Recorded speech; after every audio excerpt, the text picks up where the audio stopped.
অনেক সময় আপনার ফোনে আসা ফোন কলটি আপনার বাড়ির অন্য কেউজন বা আপনার বাড়ির বাচ্চারা ফোনটি রিসিভ করে। তার জন্য আপনি বিভিন্ন সময় বিব্রত বোধ করেন বা অপ্রস্তুতে পড়েন। যদি আপনি সেই ফোন লকটি করে রাখেন তাহলে আপনার কলটি আপনি ছাড়া আর কেউ ধরতে পারবেন না।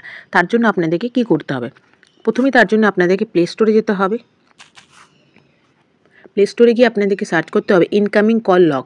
ইনকামিং কল লক লিখে এই অ্যাপটিকে আপনাদেরকে প্রথমে ডাউনলোড করে নিতে হবে। দেন আপনাদের ওপেন করতে হবে। অ্যাপটি ওপেন করার পর প্রথমে যে অপশনটি আসছে draw over the other apps, এটিকে ক্লিক করতে হবে। দেন আপনাদেরকে ওকে করতে হবে। ওকে করে আপনাদেরকে একটু নিচে আসতে হবে। নিচে এসে যে অ্যাপটির নামটি আছে সেটিতে ক্লিক করতে হবে। ক্লিক করে এটিকে এনেবেল করে দিতে হবে। দেন আপনারা ব্যাক করে যাবেন। ব্যাক করে নিচে আসবেন রিড ফোন স্টেট, এটিতে আপনাদের অ্যালাউ করে দিতে হবে।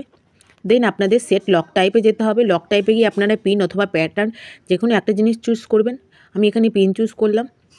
দেন আপনাদের স্টেপ 3তে এসে পিন আপনাদের সেট করতে হবে 1 2 3 4 এটা দিলাম, দিয়ে নেক্সট করলাম। নেক্সট করে আপনাদেরকে আবার কনফার্ম করতে হবে পিনটি কনফার্ম করে এবার নাম্বার 4-এ আপনাদেরকে এনেবল লক এই অপশনটিতে ক্লিক করতে হবে। এই অপশনটিতে ক্লিক করার পর আপনারা দেখতে পারবেন যতক্ষণ না আপনার এই পিনটি দিচ্ছেন ততক্ষণ আপনার